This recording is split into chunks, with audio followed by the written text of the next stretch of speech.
नमस्कार दोस्तों। आज हम बात करेंगे हेल्थ इंश्योरेंस के कुछ ऐसे छिपे हुए तथ्यों के बारे में जो आपको जानने बहुत ज़रूरी है,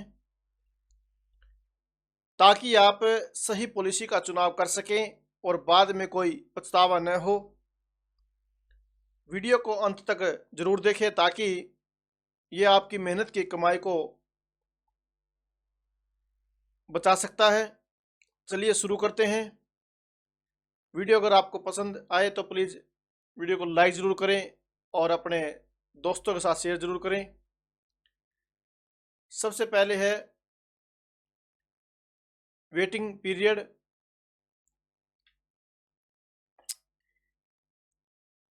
कई हेल्थ इंश्योरेंस पॉलिसी में वेटिंग पीरियड होता है। भाई जब आप हेल्थ इंश्योरेंस करवाते हैं तो उसके अंदर क्या होता है, एक वेटिंग पीरियड होता है।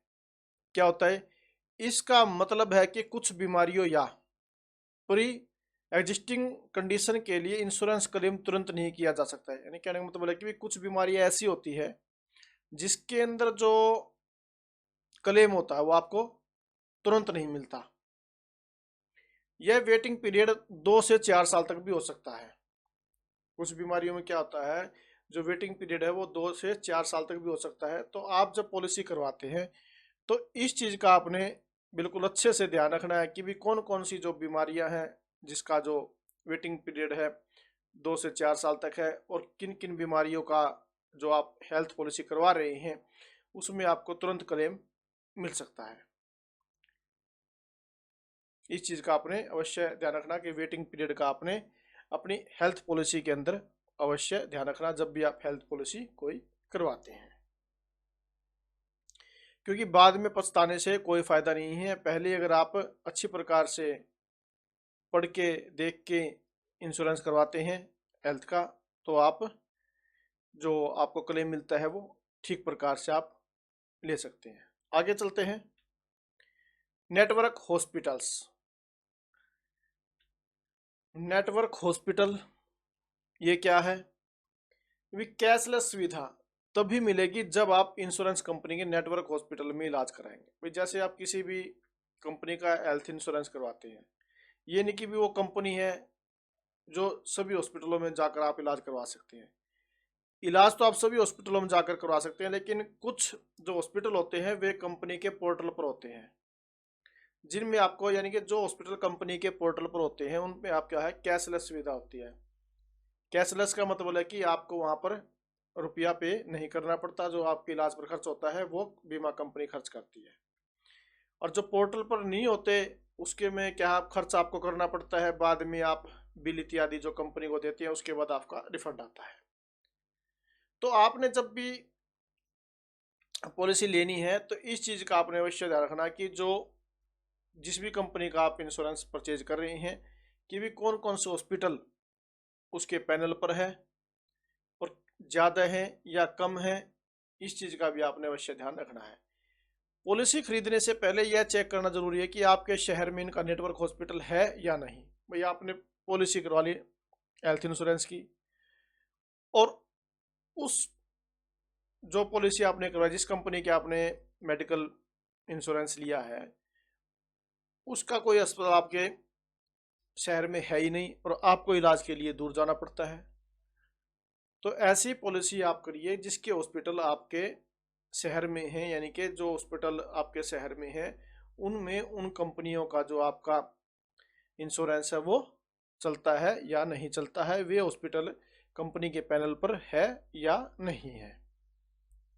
इस चीज़ का भी आपने अवश्य ध्यान रखना है, क्योंकि ये सबसे ज़रूरी है। क्योंकि जब भी कोई बीमारी इत्यादि होता है तो आप नियर बाई आपके हॉस्पिटल में ही सबसे पहले जाते हैं। अगर हॉस्पिटल आपसे कोई 150 200 300 किलोमीटर दूर है तो उसका फिर आपको कोई बेनिफिट नहीं मिलेगा। तो इस चीज़ का आप अवश्य ध्यान रखें कि भी जिस भी कंपनी का आप पॉलिसी परचेज कर रहे हैं तो आपके जो सिटी के अंदर आपके जो हॉस्पिटल है वे उस कंपनी के पैनल पर है या नहीं है।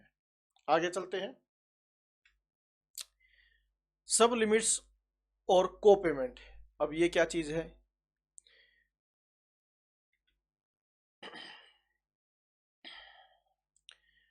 कुछ पॉलिसीज में रूम रेंट पर सब लिमिट्स होती है, यानी कि जब कोई बीमार होता है तो कमरा जो रूम लिया जाता है उस पर क्या होता है, सब लिमिट होती है रेंट पर। जैसे 5,000 रुपये प्रतिदिन अगर कोई रूम लेते हो आप, उसका जो किराया है 5,000 रुपये प्रतिदिन।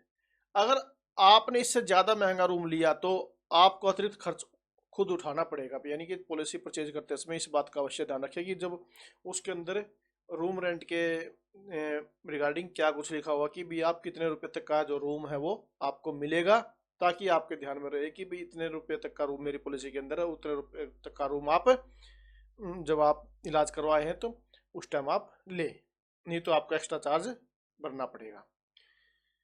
को पेमेंट का मतलब है कि क्लेम का कुछ हिस्सा आपको खुद चुकाना होगा। ये सभी डिटेल्स ध्यान से पढ़े कि भी जब आप इंश्योरेंस करवाएं तो ये चीज़ आपने अवश्य ध्यान से पढ़नी चाहिए कि भी उसका जो को पेमेंट है सब लिमिट्स वो कितनी है, कितने रुपए तक का आपको जो रूम का रेंट है आपको मिल रहा है।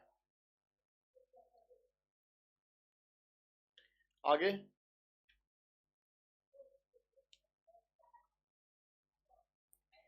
प्रीमियम में छूट। क्या आप जानते हैं कि हेल्थ इंश्योरेंस पर टैक्स छूट मिलती है? भाई जब आप जो भी जिस भी कंपनी का आप इंश्योरेंस, मेडिकल इंश्योरेंस क्लेम कर रहे हो, परचेज कर रहे हैं, तो उसकी क्या है, इनकम टैक्स के अंदर सेक्शन 80D के तहत आप प्रीमियम पर टैक्स सेविंग कर सकते हैं। यानी कि जितना आप प्रीमियम पे करते हैं उसका आपको सेक्शन 80D के अंदर इनकम टैक्स में आपको क्या मिलता है, छूट मिलती है। इसके अलावा कई पॉलिसीज में नो क्लेम बोनस भी मिलता है, जिससे आपकी सम इंश्योर्ड बढ़ सकती है। कुछ पॉलिसी के अंदर होता है क्या, नो क्लेम बोनस मिलता है। अगर आप कोई क्लेम बोनस कोई भी क्लेम नहीं लेते तो आपका क्या होता है, आपकी जो सम इंश्योर्ड है जो नेक्स्ट ईयर वो क्या होता है, इंक्रीज हो जाता है, वो बढ़ जाता है। तो इस चीज़ का भी आपने ध्यान रखना कि भी अगर जो भी आप पॉलिसी खरीद रहे हैं उसके अंदर क्या है, नो क्लेम बोनस वाली चीज़ उसके अंदर है या नहीं है। अगर है तो बेनिफिट है, क्योंकि उसके अंदर अगर आप किसी वर्ष आप कोई भी क्लेम नहीं लेते हैं तो आपका क्या है, सम इंश्योर्ड बढ़ सकता है। तो इस चीज़ का भी आपने अवश्य ही ध्यान रखना है कि भी पॉलिसी के अंदर नो क्लेम बोनस मिलता है या नहीं मिलता है। इस चीज़ का भी आपने ध्यान रखना है।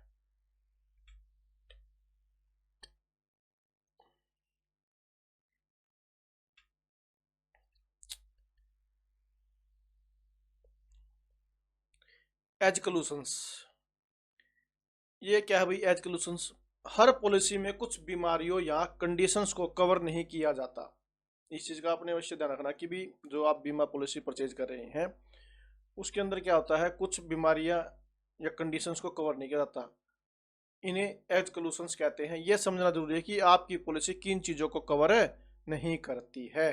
भाई जिस भी कंपनी का आप बीमा परचेज कर रहे हैं उसमें आपने ये अवश्य पता होना चाहिए कि भी ये जो मेरी जो मेडिकल इंश्योरेंस है ये किन किन बीमारियों को कवर नहीं करता है।